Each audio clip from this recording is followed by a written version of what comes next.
Hey guys, welcome back. Joe here again, ScaleFreak.com, coming to bring you another Getting to Know video, but this one here is with our boy Dave. That's me. Dave LaCroix's been around for I'm trying not to swear so much in my videos, for a super long time.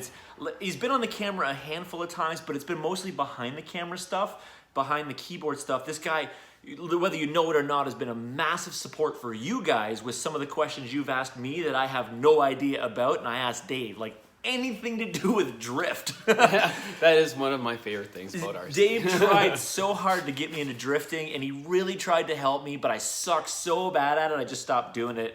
But dude, I gave it the old college try, and Dave tried to support me, but I did my best. Yeah, he did. But so Dave's been around for a super long time.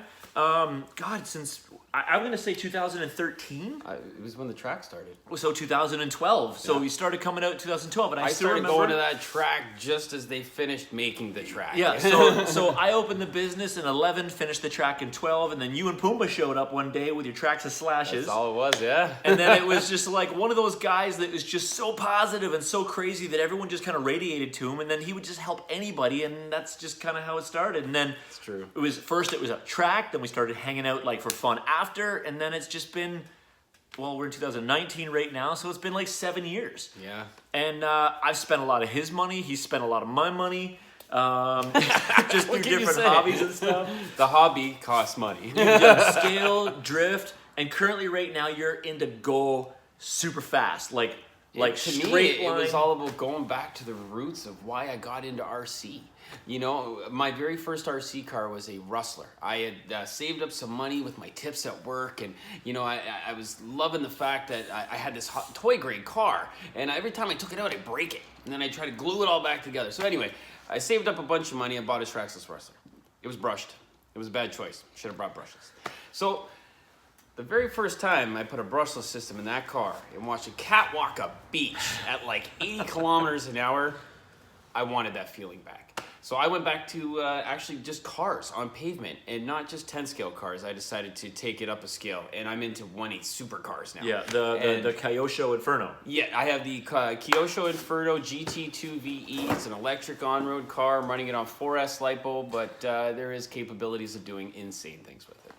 Yeah, and so they find the flattest and cleanest parking lot they can, and just Hammer it. It actually scares me how he's like, here, try it. I'm like, not a chance, man. I can't even see how fast some of these cars are going. Yeah, and like in that small parking lot, I had the Niagara Falls Regional Police clock me at 98 kilometers an hour, and I was getting this close to the curb on the brakes. And that's to say that Dave came that close. That doesn't mean that everyone else that these nights are that lucky. No. Because I've seen boom disasters. I saw your car get run over. Actually, it's been run over twice. I've been very fortunate. I have crashed about everything you can think of with it. I have been run over by 2 cars now. I have been airborne far too many times and learned the importance of downforce and suspension tuning. Yep. But our last speed night, I was the only one to go home with a car that still worked. And we had about 12 guys out there. Yeah. I watched a XO1 explode. I watched an Inferno eat a curb at 90 kilometers an hour. I watched a 6S Inferno just blow the tires to smithereens. And needless to say, yeah, it wasn't a good story for the rest of them either. No, and I mean, I've watched your car. He went to that time. If you guys look back on the @ScaleFreakRC Instagram, you'll see that beautiful yellow Corvette. Yeah, that's and mine. you put a lot of time and a lot of effort into that body, and then he flipped it at speed, and it dug a hole, and it Asphalt is like hard, aggressive sandpaper at 100 kilometers an hour. it messed stuff up. So 100 kilometers an hour is what, 85 miles an hour? I think so. Roughly about 85. So I'm Canadian. I'm in kilometers. Yeah, think of your car clipping along that fast, and then the Lexan just getting eaten away. Yeah. But Think of your car at QEW speeds. now the cool thing is one of the things that we do have access is we have access to Dale, who's the guy who builds the protoform bodies, and he literally looks at it and he goes, "This is what you need to do. The wing like this. You need this and this and this and this, and don't cut the wheel." And then it's just like, okay, well. And I did everything he said except for cutting the wheel wells. Because Yeah. I wanted it to look like a car. You wanted to look, yeah, because Dale says, don't cut the wheel wells out, leave it Lexan on the side, that way Yeah. you don't get, but it was pretty neat, because he's like, I'm totally going to come out and watch these things, because that was he loves like the Bonneville Salt Flat stuff. He loves the go fast straight stuff, where it's literally man versus machine, where if machine breaks, man dies. Yeah. Because you're going at such a speed that you're probably not going to survive it. If there was a driver in my car, he might have died a couple times already. Well, Rick Grimes is in your drift car. Rick Grimes is in my MST drift car. Yeah. So, I have a minion in my wrap-up next. In your which one, sorry? My wrap-up. Oh. My FRD. So in these Getting to Know series, we talk a little bit about more of what it is. It's the RC stuff. I mean, we know Dave is a racer. Short course was your big thing back in the day. I love it. Two-wheel drive short Two-wheel course, drive not short course. four-wheel drive. And even in the end, whenever it was upgrading to the craziest trucks, Dave was still smashing the entire competition with a slash. I was still using, over the entire racing that I ever did, my Rustler that I converted to a slash to become my race truck that I raced until the day I stopped racing. Did you ever put the low center of gravity chassis on it, or was I was using a Rustler chassis with the STRC extension kit. Gotcha. Yeah. So that truck could haul ass, and the fact that it was two-wheel drive where everyone else moved to four, and you were still smashing four-wheel drive trucks with your two-wheel drive truck. Oh yeah, like I could catwalk every straightaway I wanted to. It was awesome. Actually, that's probably what started me into the drifting so easily, because of driving a two-wheel drive short course truck on dirt. It's like driving on ice all the time when you're trying to shove that much power in it. Guys would be downsizing to 10.5s and 13.5s, and I just ran that VXL motor. Yeah, it was all, well, I mean, mostly stock parts or STRC parts, so just it was a super budget build. Or RPM parts. Yeah, once I broke it, I gave it RPM, and anything that was of importance for strength, I just said upgraded to aluminum and left it. And it was still faster and better than everybody else's brand new trucks. So and you could hit me the whole straightaway. You could drive as fast as you could right into me, and you would brake, and I would go home. And you'd be like, new battery, let's do this again. And then so the racing stuff. Then you went into scale. Yeah. Because then if you look back in the YouTube channel far enough, you'll see Dave's Grocery Getter. Yeah. Which was your XJ. I had a Cherokee XJ that I picked up secondhand, and it was a mess. But at the time, you couldn't just go to a hobby shop and get them. No. There was an original run of them, and then you didn't see them very much anymore. So Yep. I really wanted one. Yep. And I found one we have Kijiji here, so I hopped on Kijiji. I talked to this kid named Brock. I went down, I picked it up. And it was terrible. But after a little while fixing it up, I do everything on a budget. It doesn't matter what venue of my RC it is, I do it on a budget. I find the right people to talk to, the right trades to make it happen. I don't go to a hobby shop and buy most things new at all. No. I'll be very honest. I'm the guy that sees what you have on the shelf in the background collecting dust, and I ask you what you're doing with it. Yeah, well, he put that picture in the background. I really am that guy. and then he comes to pick it up and sees 15 more things that he wants to pick up. Oh, absolutely. Yeah, absolutely. So, and then after that, you had that big F-250. So again, if you look the truck just kind of evolved. Yeah. Over time, the Grocery Getter just kind of, ran its course. It was a really cool truck, but now everybody had a Jeep. I wanted to try something new. And again, I did exactly what I always do. I said, hey, Tony, you like this little Silverado hardbody I got? And next thing you know, it was a really badass F-250. Yeah. It had a crazy flame job by some guy. No one wanted to run the body because the paint job was worth so much. Too nice. But I didn't care. I got in a trade. Yeah. So I ran it, and I loved it. Everybody loved that look of that truck. And then there was Drift. Oh, Drift has been around for me since probably before racing even. I had a TT01. Me and my buddy Pumbaa, who you guys have seen many, many times. Yeah. We had TT01s we would take to parking lots, and they were all-wheel drive with drift tires, and they would slide sideways at 80 to 90 kilometers an hour. And we would do really dumb stuff all the time. We treated those TT01s... Whether it's with a drift car or not, you were doing really dumb stuff all the time. That's right, yeah. But we treated those TT01s like they were slashes. Yeah. They took it. And everything online was so cheap. And then eventually, drifting became more of a thing that you've seen all over the place, but it wasn't all-wheel drive. It was rear-wheel drive. And I'm like, well, what are you going to do? Little tiny donuts all the time? But actually, my buddy Paul shows up one day, and he was just kind of starting the drift community. He was here, he works for the hydro company. He was living here short-term and wanted other people to hang out with. So he had started this drift thing. And, he shows up with an MST, and he's like, Dave, check this out. This is really cool. And I'm like, wow, I like this idea, man. And he lets me try it in my driveway, and I go, oh, man, I wish I knew that you were grabbing these. He says, that's okay, I got you one. Ah, you now owe me money. Yeah. And I went, thank you. Yeah, and I still have that car to He's this a day. good dude. What is that car that he has? He's got an old RX-7. Yeah, he had a, I don't know if he still has it anymore, but he had an RX-7. It was like a 87, It was I super wanna old, say. super old. With a Ford 2-liter on a Cummins diesel turbo. Yeah. And that thing idled like a cat on It sounded rabies. like it sounded like it was broken. It was awesome. But you know that car was fast. Yeah, it was a really cool car. And then so the drift stuff, and he tried for a long time, because you guys may have remembered my Diary of a Rookie Drifter, and then all of the 3 racing products that I brought in. Yeah, I showed kind of some of your MST stuff, and I really did try. We never did rig reviews on those though. There is one on the channel that's way back on that TT01 I am talking about. He tried to get me to the drifting. He tried to set up my car, but I just have such a hard time letting go of traction. So I found myself slowing down for corners and trying to apex things. And he's guys like, that no, come from hang racing are just so focused on that grip, that speed, and trying to keep things straight all the time that when you're trying to do both, like go to the racetrack and then go drifting, it's complete opposite. And it can be really discouraging for a lot of new people. And it was.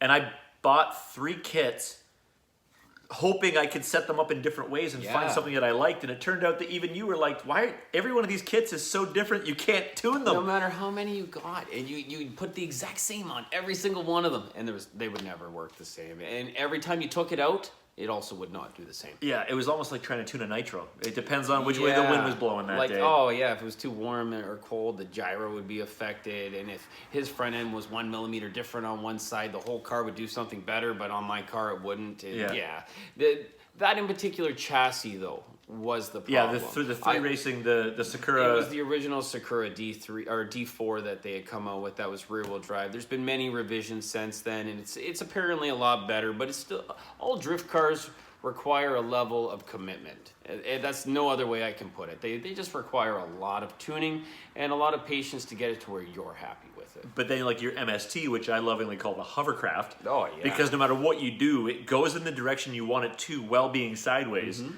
it is, of all the drift cars that I've touched, that one I could drive. And I'm like, this is really amazing. He's like, yeah, and I'll give you it back. Like, stop loving my car so much. I'm not comfortable with how much you love my car. Give my car back.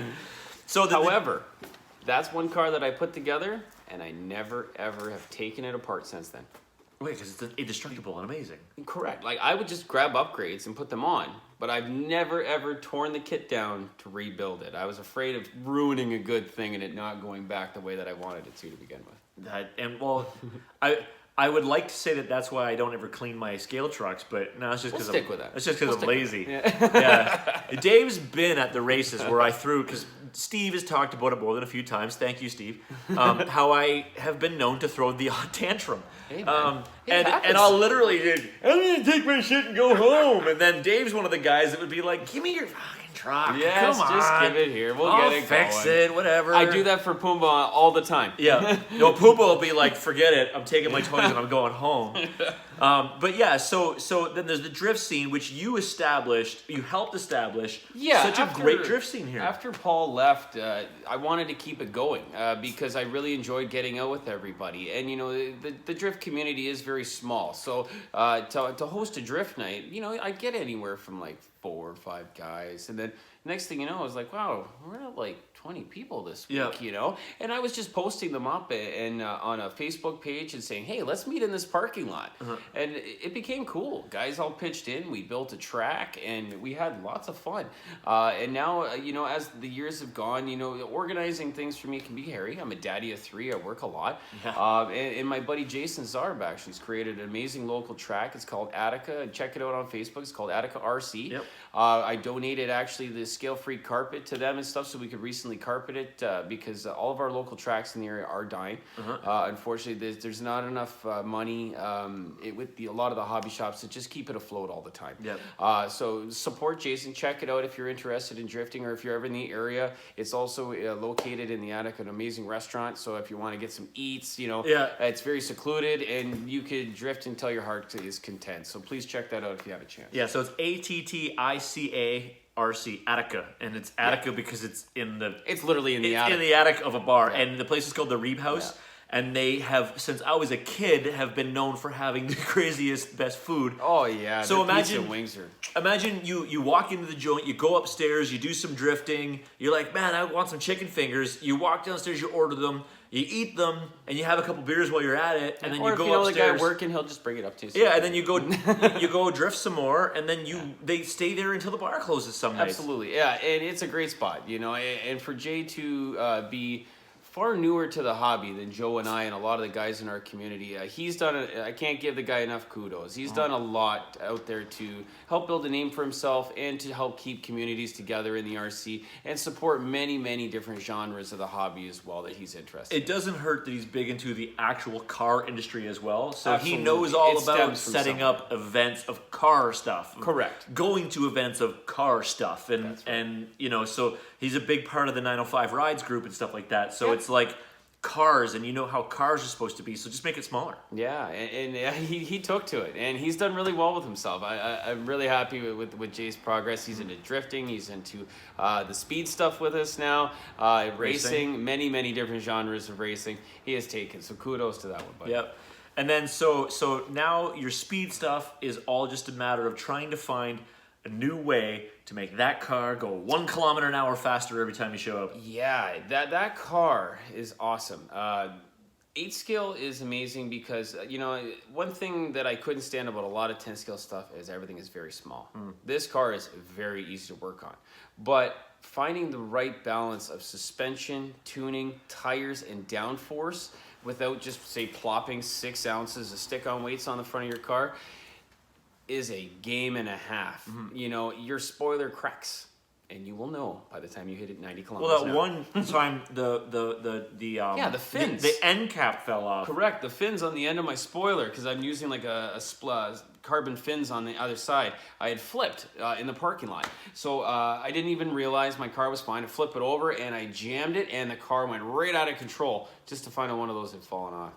Needless to say, they are screwed on now. Yeah. But that makes such a difference. It's unbelievable. Just a piece of plastic at speed, magnified. Yeah. But it's Actually, interesting too, because just cutting a millimeter off of your spoiler changes your amount of downforce that you're applying at all times, and finding the balance of front to rear, because front to rear balance of downforce, that's where it's very sticky, because tuning a flat car on a workbench is actually quite easy. You can gauge it by eye, you can get out your dials and gauges, but then you can't estimate how that car is going to behave now when it's now being crushed at 100 kilometers an hour plus, and trying to figure out that balance of how it has to equal out is actually, that's the hardest game. the back end goes down too far, the front end comes up, and all of a you sudden are flying. you're upside down. Exactly. Or the opposite, the front goes down too far. If your digging, front yeah. splitter hits the ground, the back end's going to start to go That's nutty. right, and it just gets right out of control. You know, differential fluids is something I learned a lot about this past winter with the car, because last year was kind of my build the car, shake it down, get a body, you know, just try to do some passes without completely destroying everything. But then this past winter, I went back to the drawing book and I tore the car completely down, which I don't normally do to my stuff. But this car's so easy to work on. So I rebuilt diffs, learning how front diffs pull, learning how tighter rear diff, you know, can get it better in the corner. But then as soon as you get in those high-speed runs, if it diffs out, you're in terrible trouble. And the benefits of a center spool / locking the center diff, how it creates such an enormous impact on the grip and the way that the power is put to the pavement. So there is a lot of little things that create a very big picture with 1.8 GT. And a very big difference at 100 kilometers an hour. Oh yes, and that's only what we've hit so far in a small parking lot. This summer, actually, when I started it, it was just me with a 1.8 speed car. I actually have started a speed group now. We have Niagara RC Speed Hunters. It is a private page, but if you are in the area and you want to come check it out. I started with just me, and we're up to, I think, 15 or 20 members. There's like 6 1.8 cars already, a bunch of 10 scale conversions like the slashes and stuff into drag cars. And I think just for more of the community-based stuff, we're going to turn it into more drag racing just to keep it, the damage is down for one thing, because 2 cars traveling in opposite directions at 100 kilometers an hour, there's no good to come from it. So to make it more fun for everybody, I think my buddies down at Skycraft are going to help us out with a timing system, so we can kind of make more of a new drag scene with that. Now, if you're going to go to drag stuff, are you going to stay with the idea of your 8 scale stuff? Are you going to go to the idea of this whole new short course truck based no prep drag cars? I'm going to do both. I want to do that Mustang. Yeah, like my son actually has a Traxxas Slash that's been collecting dust for a very long time. So it's kind of been my start to find out what it's all about. And there is a lot actually to be learned about when it comes to the suspension of a short course truck, turning it into a car. The limiters, the fluids, the type of springs you're going to want to use. And I'm not talking about turning it into a mud boss. We're talking about turning it into a no prep drag car that can just track straight no matter how many times you pound it. So I actually plan on doing both. I would like to have the 8 scale and I would like to have a 10 scale drag specific car. Yeah. And of course it has to be a Fox body because I already have a beautiful Fox body on my MST. Well, when you take a look at all the stuff that is available right now, you basically just watch Street Outlaws, it's and it's awesome. everybody's car. Yeah, you've got the Fox, you've got the Crow, you've got the Murder Nova, you've got them all. Oh, and the tires and wheels, like they've really made it as easy as they could to try to get into it for sure. I think the day that someone comes out and says, hey, you don't have to limit your shocks anymore, you can now buy these. Listen, Proline. Yeah. So I thought it was funny the day because I was looking online at somebody's drag pages and somebody was, look, Traxxas was way ahead of the curve, and it showed that sticker sheet that you can get that has all the old Edelbrock and nitrous. Yeah. Oh, and I was like, they knew it was coming. Dude, that's been around for 10 years, and it's like they were so ahead of the curve. They already had this stuff made. But don't buy a Traxxas drag car. I have had one. It's not what you want it to be. Unfortunately, it is bloody fast. I was able to go to some drag racing, which was actually many years ago, and like I bought the funny car.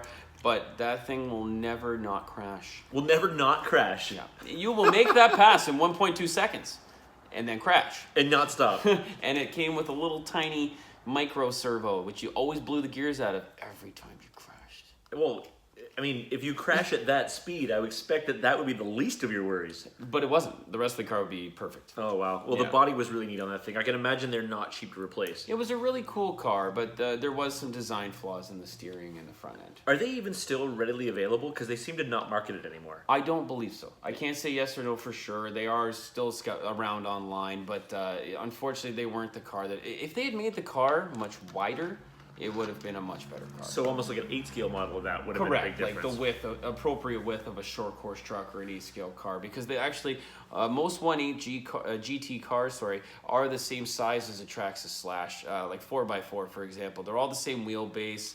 Their widths are very, very similar. My Kyosho is different. It's a longer wheelbase car than those, so not all bodies are readily available for people looking at the Kyosho, so that is something to think about. But most 1.8 GT cars are just 1/8 buggies with different shock towers and shock lengths in them, which make a significant difference from turning it into a car. The body for your Kyosho, you had to go with the Corvette from Protoform. The Protoform makes 2 Corvettes. They make a short wheelbase and a long wheelbase. Gotcha. So if you have a Traxxas Slash, you want to turn it into a badass Corvette, the bodies that are available to you are amazing. Unfortunately for me, they are not readily available. Protoform makes a great Corvette that is very inexpensive and it does the job wonderfully.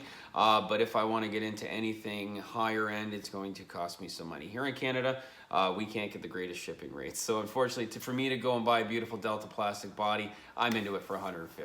Yeah. And if it were to end up on its lid or get run over a car, you might see a tear. Yeah, be like, yeah, and I think I would die. Yeah. So speaking of cars, because again, it's getting to know. So what is your real car? Your 1-to-1? I drive a 2005 Chrysler 300. It is a V6, but I have, over the years, hopped it up a little bit. She's getting a bit tired now. She's like 312,000 kilometers on her now. On a Dodge. Yeah, and I got her with 60K. You know, I put some money into it, put some wheels on it. It's been my family car. You know, I can't say I would die if it actually died tomorrow. I've put a lot of money to keep it going over the years, but my next one might just be a newer one in a Hemi. I would and I've said this to my wife. If I ever find a good Hemi Magnum coming to the dealership, I will snap it. How can you not? Like black windows, slam it. If you watch Motor Trend, they actually did. They turned. It was a black Hemi Magnum slammed it, roof rack, turned it into this just ridiculous family monster. Absolutely. And the best part of the car, there's no shortage of room. It drives amazing. You know, it's a highway machine. And I'm a commuter to work. Anytime I've had to go long road trips with the family, and like I got a big family. I got twins that are 5 years old. I got a 12-year-old son that's almost the same size as me. And with me and the wife, it's more than enough room to pack all of our stuff in there. And then a trunk that you could put like a couple more kids if you had and then more. if I just roll up the windows and the car's all clean, I look like a mobster driving down the street, but it's just me and the fan jam out going to get groceries. Well, it depends on where you're going to get groceries. You could head to the local restaurant. Yeah. And then so you've got that. Now this is something that is pretty neat, and it's kind of a claim to fame to you. Your career. What do you do? I am the manager of Queenston Tire here in St. Catharines, Ontario, Canada. I've been there for close to 12 years. I started from the bottom and I worked my way up to now I run the joint, and I actually take care of most of our high-end vehicles and installs. I specialize in performance, so all of your high-end supercars, your Corvettes, Ferraris, Lamborghinis, touchless install. You know, I could do this stuff with my eyes closed. Yeah. And you could bring me a set of 26s tomorrow on 25 series rubber, and I don't even need a machine to put them together. Yeah, and that's without scratching anything. That's the key thing. Like tires is a big thing because it's an art form. Well, tires themselves is not hard. Any monkey with a machine can put it together. But it's when you take it to that next level that really shows the difference. And you can feel the difference in your car and knowing exactly what should be on that customer's car as well. So we've got some shops in the area, like dealerships that, like say for example, the Corvettes. Yep. I mean, what were you telling me before? When a Corvette arrives in the truck, it's not with the tires that the customer's going to drive away with. Well, actually, and there's very few people that can actually do it. Correct. Most dealerships can't do them. A lot of our local dealerships will be like, yes, we'll sell you your tires, and we're going to take your car out the back door, and we're going to bring it back to you and pretend we did it. Yeah. Meanwhile, they're taking it to his correct, shop. They're bringing them to me. So actually the 1 year, all the new Corvettes that had come out had Michelin tires on them that were defective from the factory. So they couldn't even make it to the customer to have their first test drive without coming to me first. And I think in that one summer, I'd done like 30 or 40 of them. And I have to say, if you can mount that tire, we need to go have a beer, because that was some of the hardest stuff I've ever done. Yeah. And actually that was my learning curve in the industry, actually, because I had to finally put on my thinking cap and call around and ask for help to the point where now I can do them flawlessly every time. Yeah, and then it's not uncommon for me to drive down the street and drive by his shop, and I'm seeing the ass ends of some of the nicest cars I've ever seen. Yeah, our neighbor is actually a Mobile One Lube Express. His name's Philip, and he is a car buff himself. He's older, and he must be at my shop 15, 30 times a day, just ruling over all the cars in the parking lot at my shop. Yeah, because I'll see a GTR, and then I'll see like a ZR1 Camaro.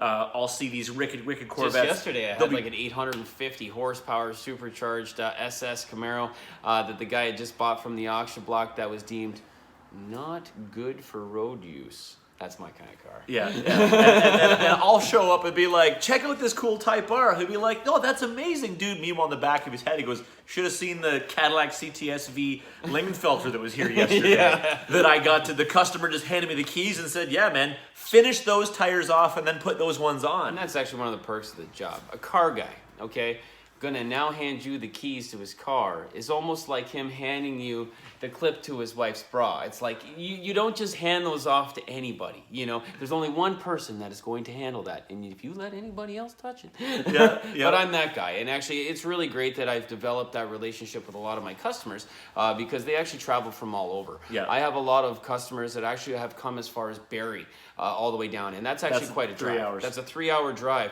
just to bring your car to me so I can do the work. And I think that's what I enjoy about it the most, is that I built a name for myself on it. Like, sure, I work for Queenston Tire and Rim, but they're coming to see me. Yeah, and that's very something, specifically. Correct. And that's what I actually pride myself on, is that the service that I'm giving you is the exact service that I would expect to receive back. And giving that to the customer is everything. They don't even need to say that they've recognized it to know they've already recognized that. Yep. And, you know, that to me is the most fulfilling part about my job, is that I went from not having an education to working very hard with a company to actually become so intertwined with a company it can't live without me. That's 100% true. And one of the things I dig about what Dave as well does is he's always got, like, say for example, when I sent in my wheels and I was like, okay, I don't need those wheels anymore, keep them. And you're like, well, what do you want to do with them? I'm like, I don't know, man. If anybody comes in and says, man, I need a set of tires, but I don't have any money, or, the kids are screaming in the car and I got to blow out. He's like, I'll tell you what, I'll just take care of it. So you get people in the community that are like, no, those are still good tires. They still got like 75% tread. Take them and do with what you will. And he saves them in the back for the next time somebody who's just like in dire straits and on their last legs. My shop does new and used tires too, so you get a lot of different walks of life. I don't work on supercars every day. I don't get to work on the beautiful stuff every day. Sometimes he works on Honda Civics. Sometimes I'm just working on someone's turd, but that turd to them is their Ferrari, and they shouldn't be shunned away or treated any different because of that. So if a customer comes to me and they're really hurting, Dave, I just need to get fixed up. You know what? I know I have some tires that I don't have a lot invested into that I can help keep them on the road and keep them safe, and they appreciate that.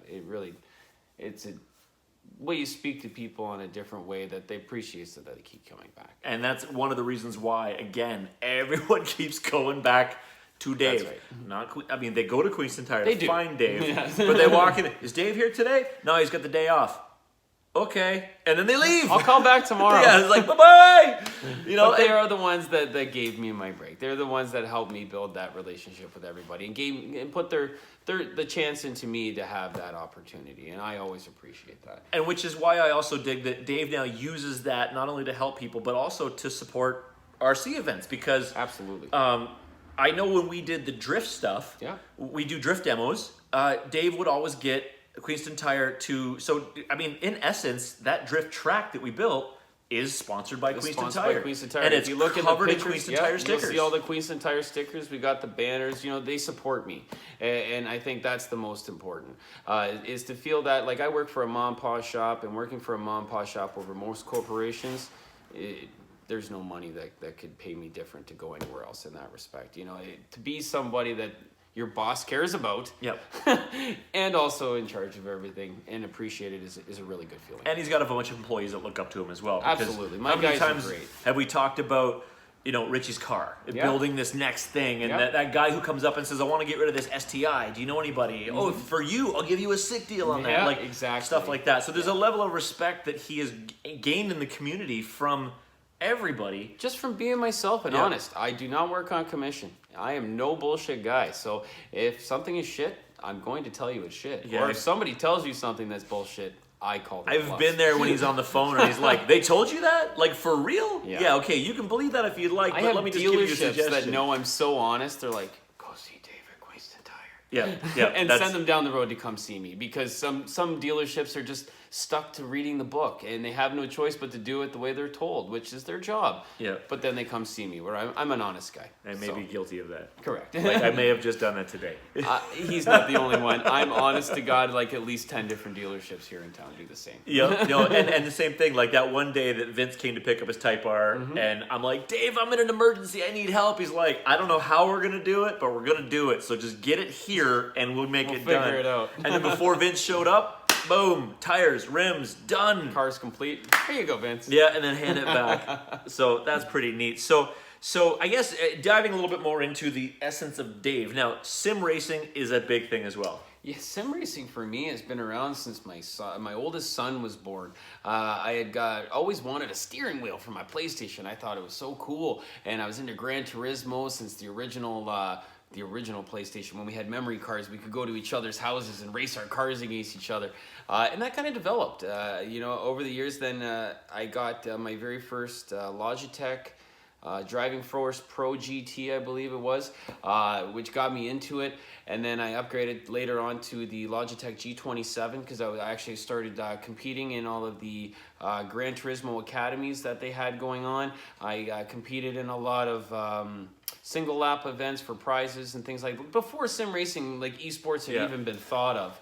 And now it's developed to a point where I got a nice, beautiful rig in my basement on a Thrustmaster T300 with the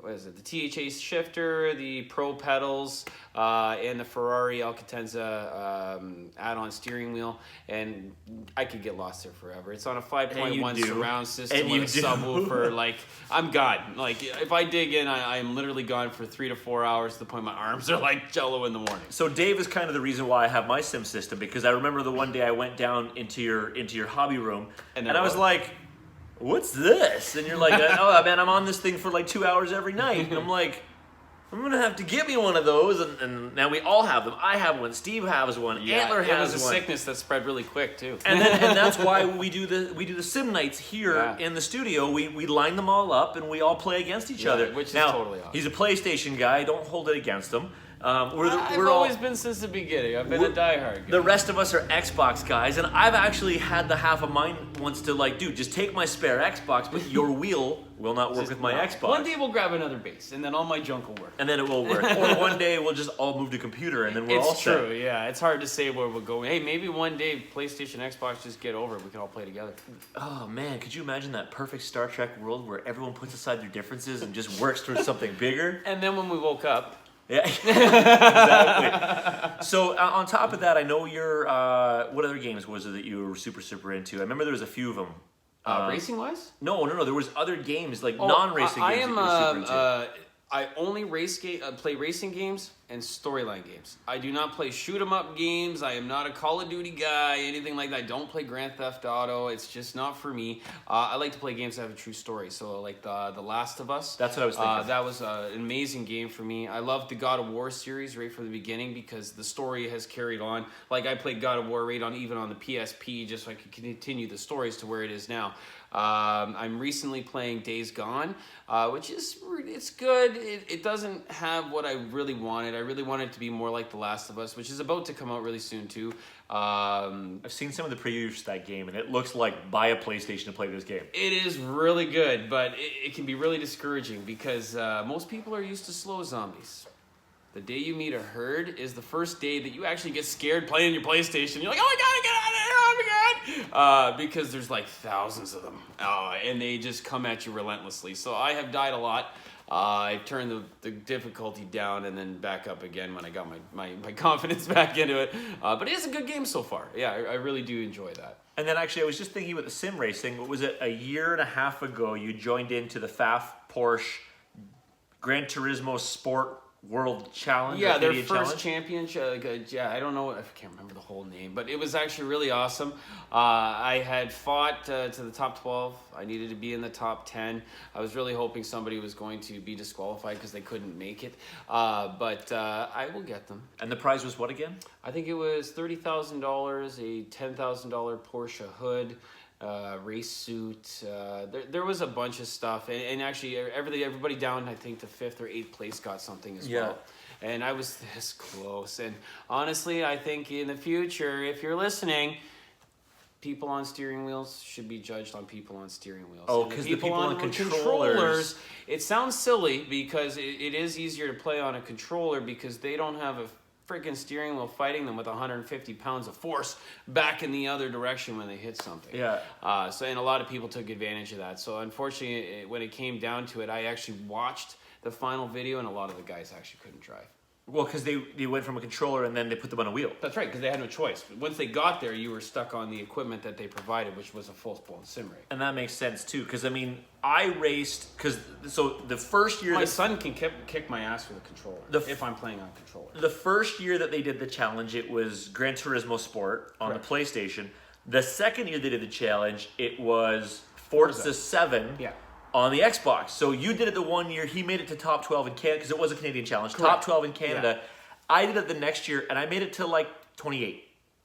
I didn't, but Forza I don't know what the numbers were like the year you did it. I don't know either. But the year that I did it, there were like 48,000 people that did it. Yeah, I think our numbers were a little bit small. I think they were in the 25 to 30,000 range overall. Yeah, but I did the best I could. I will honestly say that when I had submitted my applications, like I didn't do just a couple laps. Like I bet you I played that one track like 70 to 80 times every night, shaving seconds off every fucking lap. Yeah, and it was the same with me because I would be upstairs doing it, and Steve's in the basement doing it, and we're both messaging each other, God, I got a 1/10 of a second back, and oh man, I screwed that lap up, and oh man, I gotta take a break, and the next thing you know, the fucking headset goes flying, and I'm like, ah! But it made me a better driver. Yes. I learned braking points. I learned how to, that difference of where you want to be on and off the gas and brake at the same time at different times. And yeah, granted, at that time too, I didn't have my shifter, so I am flappy paddling a lot of stuff. I just prefer it, I guess, for sim, because you don't have that full clutch feel all the time. Yeah, that made me such a better driver overall. I meant to show you... Joe disappeared. He's finding something on a bench somewhere. Good luck if we ever get him back. Oh, no, you'll get me back. I forgot that I got something in. Antler, this is something that we talked about a while ago, and we were unable to locate it, and then Antler got a hold of it, and it's going to be good for all of us. Oh, where did I put it, dude? Is it in here? Is it in here? Sorry. You're probably staring at my ass right now. That's it.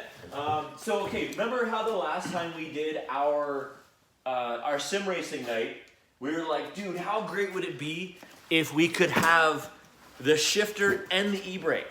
Oh, yes. And I was like, well, we really can't do that because I'm not using a computer, I'm using the Xbox, and the servo base only allows one input. Correct. So they made that TM Sim Hub. Yeah. That's ultra rare and cost like $200 to buy it in Canada. Yeah. Antler found him in the States. He pre-ordered it. It took he ordered it before our last sim night. Yeah. And we got it last week. Oh, wow. So Antler and I both That's have been the a while. Sim Hub. So now we will have, I'm going to get a hold of Brandon when he comes back from North. Yeah. Because I've got the mount that holds the shifter, but it won't hold the shifter and the e-brake. Correct. So I'm going to get him to make me a plate that I can Yeah. put them side by side. Absolutely. So that we will be driving and have our e-brake and have our shifter. Ooh, that's awesome. and it takes 4 things. So what some people do is they do their sequential shifter with their their H pattern shifter, their e-brake, and then they also have a sequential. Yeah. See, for me, I would go H pattern and flappy paddle and e-brake. Yeah. Yeah, all the way. So, but we've got them. Yeah. And that's it only cost us like 60 American instead of 200 Canadian. Wow.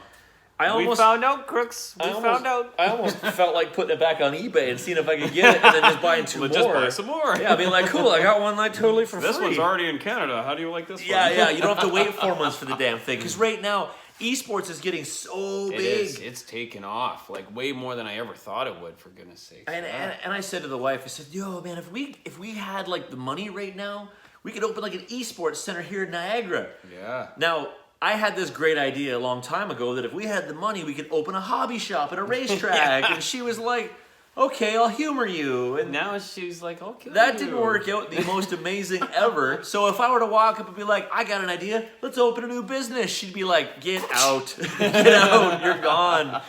You now have half of that money because I get the other half in the divorce. So, and you guys have met her. And honestly, keeping a small group is so much better. At the end of the day, we still get to race with all you guys online. So I think keeping small group is a little bit better for that. I'd even thought, how much fun would it be if we had like 4 permanent stations in here? Oh, yeah. And then you just had a code for the door. Yeah. And all of a sudden I'm just like, oh, hey, what's up, Dave? You're like, hey, just putting in 500 laps. Yeah. Because when we do our sim night, I just wore out this servo base. yeah, Antler has a station, Steve has a station, I have a station. We all run Xbox. We put them 1, 2, 3. We create a lobby, and we just race everyone in that lobby. Oh, and it's totally fun.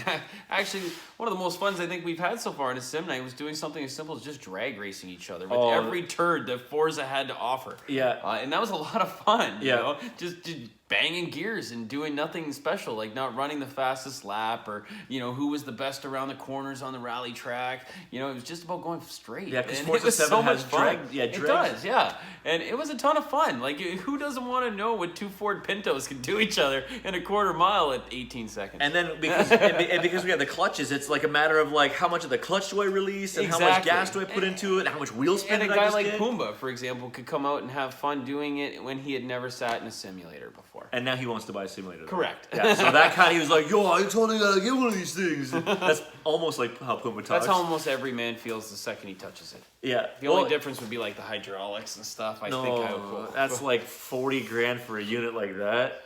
But retirement toys. So F1 2019 Looks comes outrageous. out in like 3 weeks. I have to say it's probably the most realistic trailer I've ever seen for video games. Yeah, so I've already got mine ordered. Antler's already got his ordered. Steve probably won't order it. He's not really an F1 guy. I'm not good with open wheel. But the I've good... tried. I have F1 2018. I'm just, I don't know, man. Me and open wheel don't get along very well. I mean, me and, actually, when it comes to Gran Turismo, a lot of the GT racing is what I'm into, and rally. Yeah. Big time. The rally's fun. Yeah. Little dirt. Yeah. Well, because you race so much two-wheel drive short course, you know exactly how it handles.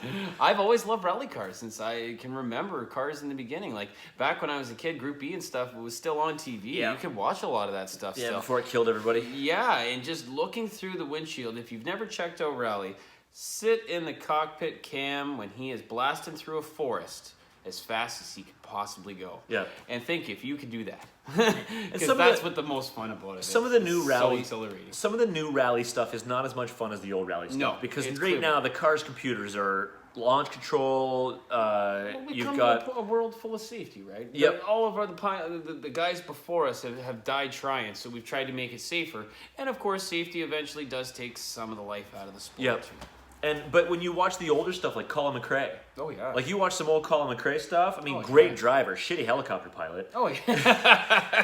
But you watch the old, but it's like watching old F1 too. You watch the old Niki Lauda, you watch the old Oh. James Hunt, you watch the old Sir Jackie Stewart. Real drivers with real cars that didn't have technology, No, so it it- had to be here. It was a and gas here. tank that was a bomb. Oh, ready to blow at all times. And tires that would just delaminate and explode. Like it's Yeah. absolutely bonkers. But that's how it is, right? But you're right. The technology takes over. Yeah, technology has taken over. Like you've heard some of the rally drivers say that my other car doesn't have any electronics in it, and I love driving it Yeah. for that reason. Well, that's when you look at guys like Ken Block. That's right. Ken Block got rid of all those crazy cars, and now he's got that old Cosworth that has. I mean, it's got like a Of Motec course, system there's in it. new school technology in it, but even some of the original Gymkhanas were just high-end rally cars that he stripped all the important stuff out of and just had a bare raw car. Yeah. Or like the first one was just a Subaru STI. That's what I mean. It was just like, hey, there's this STI with a racing seat in it, Yeah. and watch me put it crazy sideways. But like Gymkhana 3, that Ford Fiesta that he drove was just literally stripped all of the important stuff out that they need for a rally car, and here is just a motor that can take an ass kicking. And that's exactly what he did. Yeah, kicked its ass. Yep. And crashed into a lot of stuff. I still say, you know what? I can't really say he's a shitty driver. I You can know say what? he's a shitty stage rally driver. Yeah. But he did amazing at rallycross. Yeah, well, that's just it. And he did amazing for that sport to bring it to where it is now. Yep. You know, guys can hate all they want. I don't give a crap. Haters gonna hate. Yeah. But there are guys that are amazing for a sport, and he is one of them. Well, let's talk about the fact that rallycross has been around in Europe forever. That's right. The Europeans, the Scandies, you know, the Swedes, the Finns, they've all known it. It's Yeah. always been there. Go like, back and watch one. They're the boring as shit. yeah, like Hell Norway didn't just suddenly show up. No. It's always It's been there. always been there, correct. But it's not until Block went over to the World Rally Championship that the Americans started watching. That's right. And they went, whoa, what were we thinking not doing this? Yeah, but that's... And now we even have one that comes to Canada. You know? Well, yeah, we do. It Yeah. comes twice a year now. Yeah. So, but when you think about it, and this, you know, I say this knowing that when I look at my metrics, 55% of all my viewers are American. Yep. They seem to find a way to make shit so popular that you can't miss it. Like F1. Yep. I've been an F1 fan for a super long time, and it's always been this like, okay, you know, it's super European and really expensive. Yep. And not really a fan favorite. But No. then all of a sudden, this company called Liberty Media bought it, and they're American, And went, and they started to go, we're gonna make the series about the drivers. It's Yeah. not gonna be about these big billion-dollar teams. It's gonna be about the personalities. So then you watch F1 Drive to Survive on Netflix. Yep. I've been through that series 3 times now. I got guys at work that are like, yo, did you see that F1? I'm like, Yep. where have you been for, like, where have you been for 1,000 I have races? to say, though, recently I thought I was about to watch an F1 race, and it turned out to be an E-Prix. Oh, Okay, I'm an RC guy. I totally understand why we went electric with a lot of things, but it was one of those things. I couldn't do it, man. No, I couldn't do it. it's hard. So I I watched. giggled halfway through the race. The driver comes off the track, and he gets She out. gets out and jumps in another car. And then he comes back in, and he hops in another car, and then he continues to Yeah, finish the because rest of the they don't do a pit to change tires. Oh, they do a man. pit to get a new car. race. It just killed me. And watching it, was horrible to listen to. Yeah, it just sounds like the Jetsons. Oh my God, it's terrible. It's terrible. going to get better. So I did watch an E-Jaguar race. Okay. Or let me correct that. I watched the highlights of an E-Jaguar race. Well, some electric cars are amazing. Like I follow the Goodwood Festival of Speed. One of the fastest cars that were on the track last year was an electric car. Yeah. But it is an acquired thing. But these things here, you're literally watching them go into a corner, and you're expecting like rum bum bum bum bum bum. No, all you hear is and just really the gears of the transmission. That's it. Allowing it to slow down. And that's all it is. Yeah. But with the hybrid era of the F1, I mean, you've got at least a V6 turbo. Yes. But then now, you've got a the whole hybrid supercars and stuff. I can truly understand having electric to compensate where gas can't give what electric can. I definitely is an amazing thing. And not needing such a ginormous motor to create such an abundance of power. And the funny thing about so say for example, we talk about the Formula E stuff. Yep. They put into it's like Mario Kart. If you can take the inside corner and drive over this strip, you get a speed boost. Correct. Or if your fans vote enough for a certain driver, they get the fan boost. Exactly. So at one time in the race, you can use a 5-second fan boost. Woo! Exactly. You basically use your what is it in Mario Kart when you hit it, you get a burst of speed? The mushroom? Yeah, the mushroom. You use your mushroom and you take off. I'm waiting for them to put like a turtle shell on the front. Just fire There's a a turtle little shell dot at on the somebody. track. You're looking to drive over it like a video game. Woo! I got the turtle. Oh my Yeah, god. I don't know. That's not for me. I am a petrol head. I love my gasoline. Yeah. I love the smell of raw fuel. You take that out of a car, it's just a toy. Yeah, turn race gas Yeah. into noise. That's Yes, where it's at. Yes, exactly. But we were, I forget how we even got into that conversation. Oh, Me we were too. talking about Ken Block being a rally car driver Yep. and how he put that into play because he joined it. Oh, back to F1. So now F1 is huge in the States. It is. And now they're It's talking become about really big. adding one more race, possibly Miami and possibly Vegas, Yeah. on top of Austin, Texas. Yep. And they've started to scrap European races. Yeah, and to me, I don't think they should really lose a lot of that. I think that some of those things are iconic to the sport too. So it is nice to see it come over here a lot, but I wouldn't see a lot of it like to get forgotten either. Well, they are starting to drop some of the biggest, most ancient tracks. Yes. But those are also tracks that don't meet the safety. And I think Correct. the only reason why we're still going there is because somebody had a giant suitcase of money. Yes. And handed it to the right person who said, I will accept this money for my vote. Yes. And the race stayed there. I have to agree. Yeah, Like Azerbaijan is a real good example of that one. And I mean, Dubai is such a boring race, but how much oil money is there in Dubai that they can keep that race forever? It's true. It's true. Let's face it, it's all money. Yeah, that's what it comes down to. But Yeah. now that Bernie Eccleston no longer owns it, Yeah. and he sold it to a company, the company is like, how can we make this into Better. an empire? Yes. And Mind sell you, more too, t-shirts. Like, it is great to come to North America too and be able to now compete in sports that normally weren't always here. No. You know. No, and I do appreciate that more people are able to do it sooner, karting. Small. I mean, here in Niagara, we have a lot of dirt track stuff. Yep, I mean, absolutely. from 5 years old, my kid I could grew be a up dirt under track. the hood of a stock car, man. I was in a diaper walking out in the morning, looking at my dad's race car, looking at the damage from the night before. I grew up on dirt race cars. Yeah.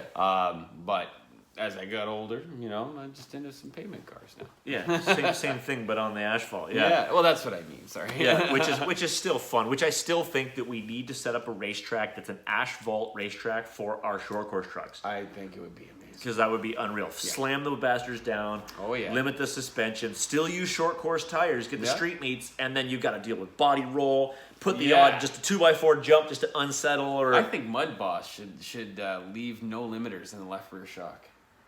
okay, so That way then it when you has- hit the corner, you do the Woo! swoop. Yeah. Just like they're supposed to. You know? Well, in the area right now, in the dirt track, we got Mud Boss, which is modified. Yep. We've got Street Stock, which is street stock. But buggies converted. That's what street stock is it not? Street Stock is Like there's Mud Boss. Oh, which yeah, is buggy, yeah, slashes, 10 scale buggies, Yeah, yeah. and then the street stock is 10 scale buggies Yep. versus the short course. Track. and then some of the stuff like Now, I've even seen sprint cars lately. yes, and that's the next thing too. Yeah. And those are custom built chassis. They are. because one arm is longer than the other. Correct. And they Well, those even things in were real life, there's a ginormous tire on one side, and a little teeny weeny one on the other side. Yeah. It's not like you're running the same tire size all around. So and it's taking off here, and Yeah. I thought of like, okay, that's really neat that we've got it on dirt track, but man, if we just had an asphalt parking lot, because in the States, if you watch a lot of YouTube videos, They're doing all that on asphalt. Yeah, oh yeah. And that's a whole different ballgame. Oh yeah. There's no drifty anymore.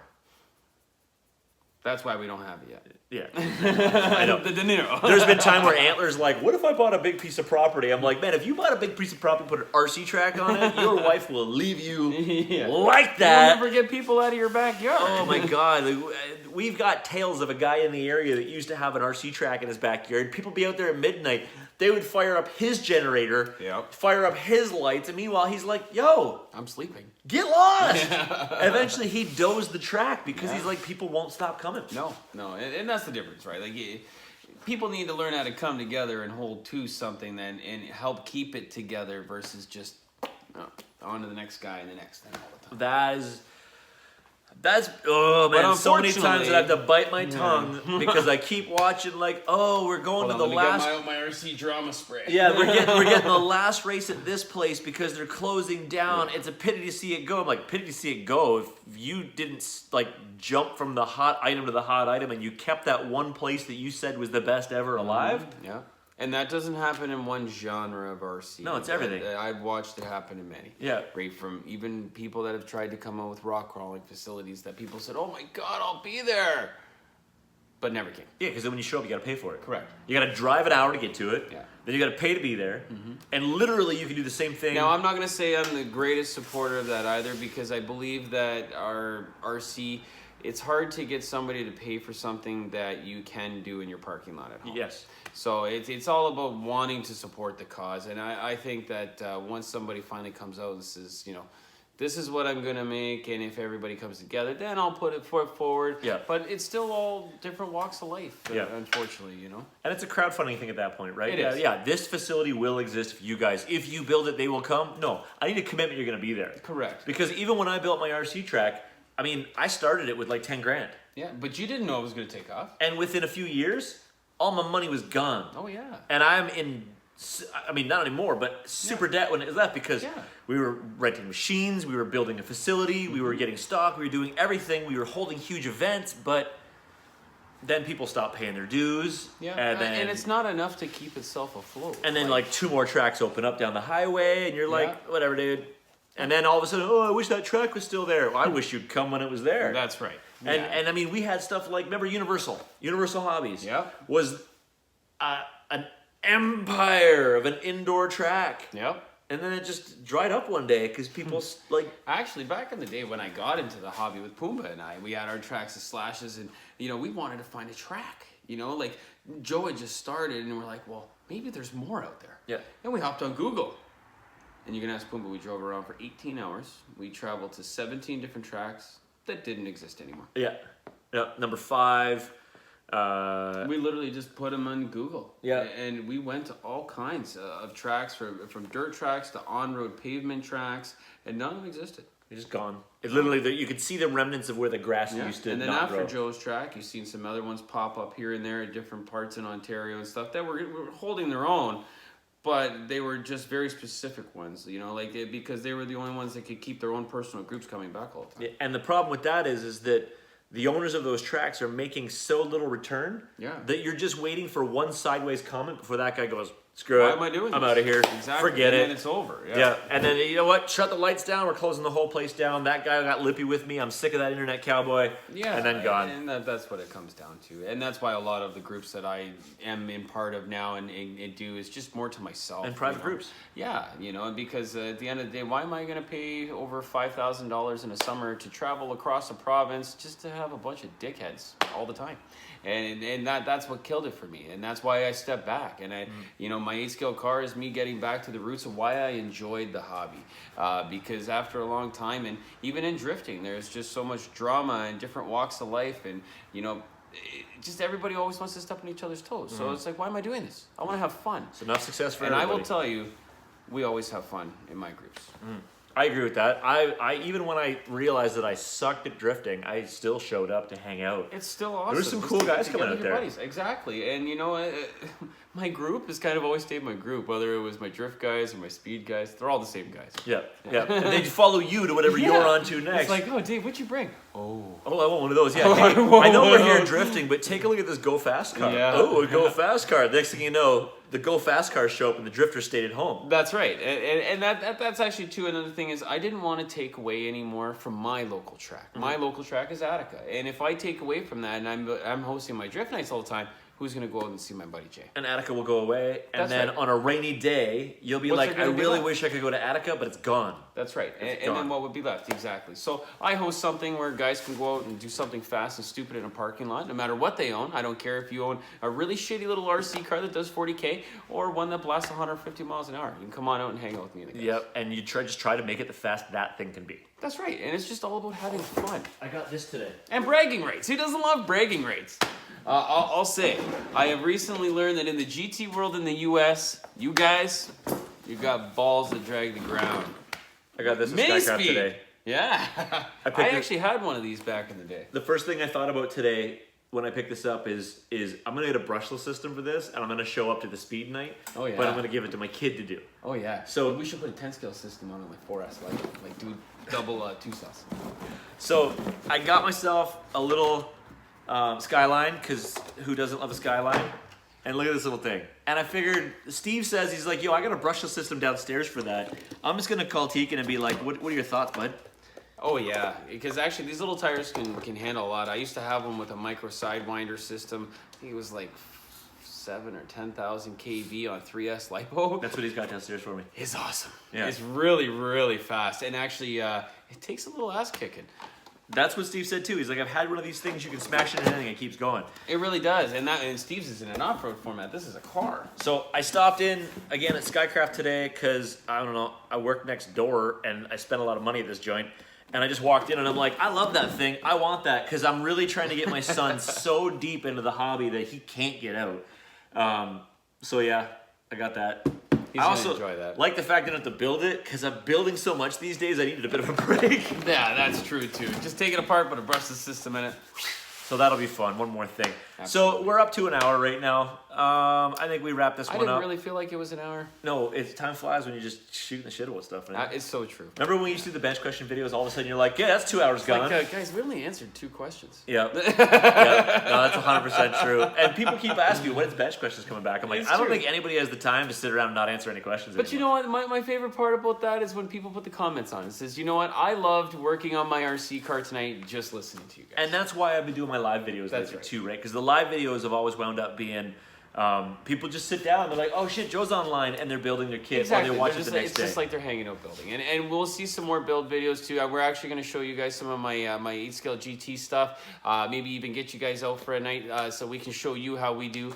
You know, it's definitely different genres of the RC that Scale Freak is involved with now. And so to give you an idea as well, where he does the speed nights and stuff like that, it's in Niagara Falls, Ontario. So it's like the coolest hot spot to go on a vacation. So if you're in the States and you happen to be coming, keep in mind, snow happens here, so no, it wouldn't be in December and January, but you don't want to come here during that time anyway. No. Then you come see us at Attica. Come drifting. Yes, there's that as well, because that's like 15 minutes outside of Niagara Falls. That's right, and that's the best part about that is it's there all year round. Yeah. Oh yeah. It doesn't matter what temperature it is outside. That's it's right. warm on the inside. That's right. But all right, guys. So we're gonna wrap it up. So guys, thanks for watching, getting to know Dave a little bit more. Dave does lurk around in the comments field now and again. So if you've got any questions or anything, just throw it down below. I'll point him to it. So I'm he like can the go silent guy that's always around. Yeah. He's always sitting back there going, I could answer that, but I don't know, man. Someone else will do it.